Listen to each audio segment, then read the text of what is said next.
Welcome back. Today we're going to discuss drowning. So drowning on TV television is simply entertainment. So this is drowning on Netflix, right? I'm drowning. It's always the same thing. Adults yelling, screaming, thrashing in the water. I'm drowning on TV. It's completely fake. If you know how to swim, I dare you to swim it over your head and do the fake drowning thing. You're not going to last but a second. You're trying to keep your mouth and nose above water so you can breathe, and you're mostly using your arms to tread water. So give it a shot. Go out there, swim over your head, and start doing the drowning thing. You're going to sink in about a second. You're primarily using your arms to keep your mouth and nose above water.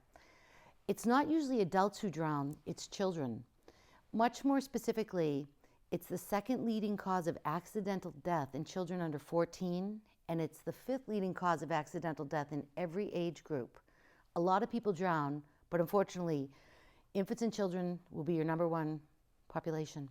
The most vulnerable will be a toddler, and 70% of drowning are boys. On Earth, the people who drown are either boys or people that don't know how to swim. So if you have a boy at home that doesn't know how to swim, just realize they go in anyway. But humans don't float.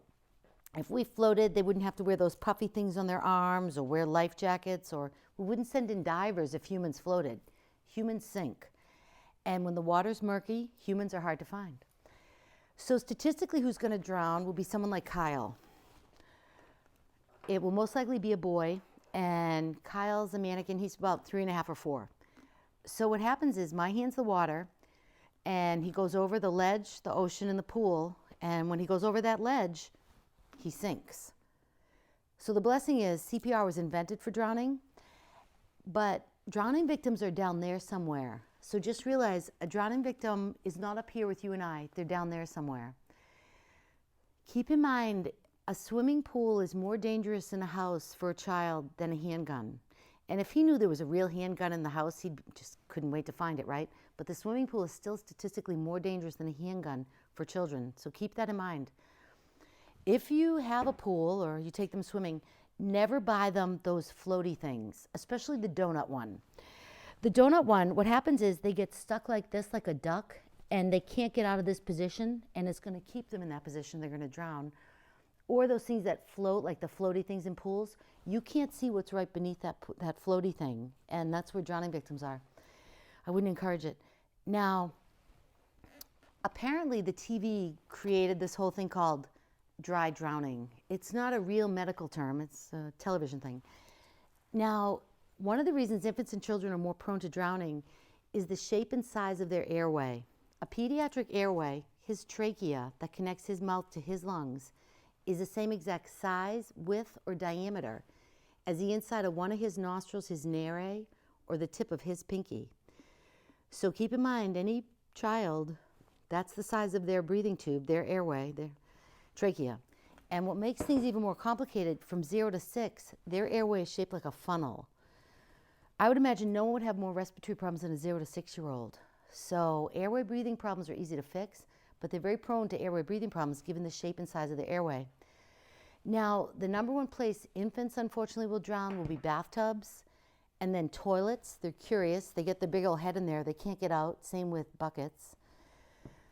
Teenagers are most likely to drown in open, like lakes, open areas, but the most dangerous population will be a boy, a toddler. Now, what happens is he goes over the ledge, the ocean, and the pool, and once that happens, he sinks. So there's no yelling, screaming, or thrashing, usually with drowning. Drowning victims are in a vertical position. This is someone drowning. What you might see is, classic drowning is you might see the hair in their eyes. Their eyes might even be open. They might be glossed open. You might see someone that looks like they're swimming, but they're not going anywhere. But it's usually not a yelling, screaming, thrashing event like on TV. It's usually deadly silent and very salvageable. If you found someone and their head was near the surface of the water, the first 2 feet, the drowning's most likely just begun. He's only been drowning for 2 minutes or less. You almost have a 100% chance of success with a 100% chance of normal cognitive function, 2 minutes or less. After 5 minutes, it's 50-50 if you save this person. But out of the 50% you save, 90% will be just like they were before. 10% are not going to be like that. So realize the trick is to identify the victims Drowning victims do not typically yell, scream, and thrash. It's usually deadly silent and they're below the surface of the water. They can drown in less than 30 seconds. Now, the blessing is CPR was invented for this. So when they talk about dry drowning, there's two different theories about this. If you've ever been over your head, like you're getting destroyed by the waves, I bet you swallowed a bunch of water. And you were like, that's not normal. And you got out of there. That was your first safety mechanism, swallowing water. The next one might not go well, a laryngeal spasm. So Kyle's pretty young. He's not a great swimmer. So he's trying to keep his mouth and nose above water so he can breathe. But in reality, what he did was a perfect head tilt chin lift. And the position of his airway is going to get him. This is how you drown in a puddle. You can drown in 15 cc's of water. What happens is when that dribble of water goes in and your airway's open, it'll trigger a laryngeal spasm.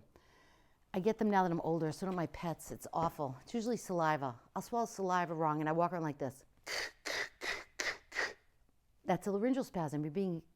Your larynx keeps closing on it. It's basically you're strangling yourself with your larynx. If you ever have that experience, what you need is positive pressure. Start fanning yourself or stand in front of a fan or an air conditioning, you'll probably get better. That's going to get 20% of these kids. He can't keep his mouth and nose above water, so he opens his airway, and just a dribble of water goes in, and it shuts down his airway. So some people call that dry drowning. I call that a laryngeal spasm. To me, dry drowning is whatever he drowned in was a toxin to his lungs, like chlorine bleach. So if he drowned, say, in a chlorinated swimming pool, there's a chance he could experience dry drowning. Now, I've almost drowned as a kid. I've seen a lot of near drowning. If someone drowns and afterwards they're fine, they'll probably be fine. You should bring them in anyway, but they're probably going to be fine. But if someone has a near drowning experience afterwards and they're not fine, specifically they're sleepy, lethargic, they have a fever or persistent coughing, it's persistent coughing, they're not fine. Bring them in. Whatever got in their lungs is a toxin, and any fluid stiffens our lungs. So realize persistent coughing, fevers, they're sleeping lethargic after, definitely bring them into the hospital, and they might just spend the night. But drowning is not like on TV. They're not going to yell and scream and thrash. And lastly, people that don't know how to swim made a very cool swimming move. They kind of like shoot their arms out of the water, and they catch some air, and then they sink back down, and then they do it again. So you might see the little head pop up, and then the head pops down, and then you see the little head pop up, and it pops up down again. They can't breathe. They can't yell. So half the trick is to identify the victims. I hope this was helpful. I hope you never have to experience this, and have a great day.